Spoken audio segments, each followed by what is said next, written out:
So I'm actually pretty excited for two reasons. One, I've got a few new cases for my Note 8, and there are a lot of choices out there to choose from. And two, I've got a new camera stand that I made. There's no more tripod in front of me. So hopefully that'll make things a little easier and a little more consistent on the styling, and cut down on me breathing into the camera mic. Hopefully. Sorry about that. But anyways, moving on to the phone itself. The case I first picked up, or recently picked up for this video, shall I say, is by a manufacturer, of course, we probably all know, and that's Spigen. If you've ever been on Amazon, this is one of the first companies that pops up.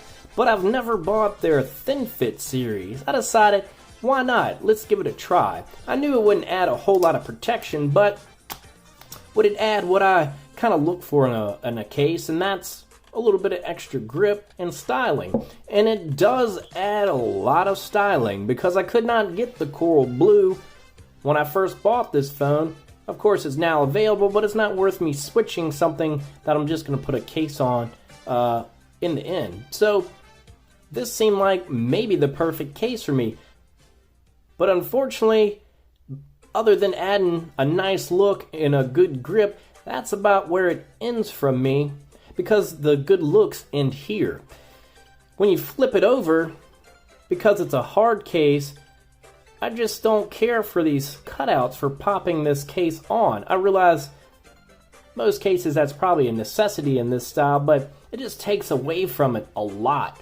And I really like having my buttons covered. I didn't understand how much I appreciated it until I bought this one. So despite it being great here, for me, the front is not so much. So this is not one I'm going to be using on the regular. Too bad. Next up is a case I actually bought for my Pixel 2, but I don't think I ever did a video on, so I decided to get it for my Note 8 as well. But of course, just because a case feels good on, say, a smaller phone, which can be a little bit more forgiving when it comes to holding on to it, and when your phone's a little bit more plain, it doesn't mean you'll like it for the more expensive device you have. And this is the Parallax series, like I said, from Caseology, if I did say that already. I'm kind of lost, but we'll keep moving. And this is in the aqua color, which was a little bit harder to get. It tends to sell out a little quicker than the others. And it does add, which the other one we knew didn't add any kind of protection or lip. It has a small lip. Button covers, of course, which feel nice and responsive. I actually had the phone off because I find it more irritating opening several apps while I'm doing case videos. And all the cutouts are just fine. It does add a slight bit of extra bulkiness compared to the next case I'm going to get to, namely on the side here, because it does meet right up to the edge. And it kind of takes slightly away from the appearance of the phone because of that, with the curve. But if you're not too picky, solid case right here. I would highly recommend it if you're looking for a decent amount of protection, and the fingerprint reader is not too recessed, unlike one of the original cases I bought for this phone, and that was the Samsung, which is way down in there deep and really doesn't offer much of any protection at all. But it is solid to hold on to, and it has a kickstand. So moving away from Caseology is actually a case manufacturer I'd never heard of. And they have good reviews though, and unfortunately they actually don't typically show up in your search on Amazon, which is where I primarily buy my cases from, which is sad. So unless you search their name specifically, it might not pop up. And that's Patchworks. And this is their Level series, which is probably the bulkier the ones that they make, but it's not too bad in the end. It actually has the insert again, if magnetics are your passion. And I got in the red. There are actually three colors, I believe: white, black, and red. But decided to get something that stood out a little bit more this time.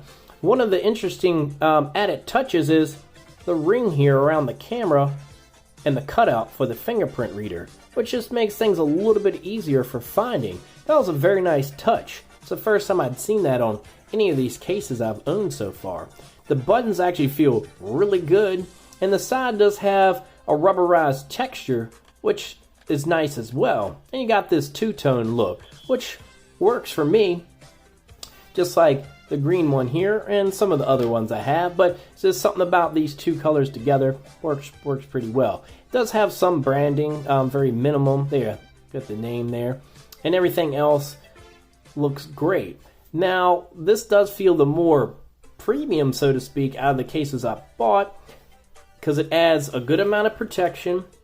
It's not overly bulky, a little thinner on the side here. It may actually help too that it's a darker color, but I think it's actually not quite as thick as the Caseology.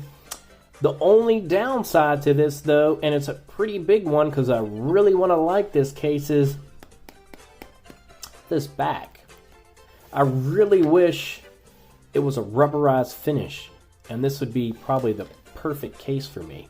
It's not overly thick, adds, like I said, good protection. Decent grip here, but if you're holding it like this, it's kind of easy to slide out your hand. I know I'm being more dramatic here, but trust me, it can slide out pretty easily if you're not paying attention, or if you're pulling out of your pocket or anything like that. It may just... So I'm going to keep it, and I'm going to keep using it, but I'm forewarning you, this is a completely hard shell back, so it can be a little hard to hold on to. So just keep that in mind. Anyways, hope you liked it. Later.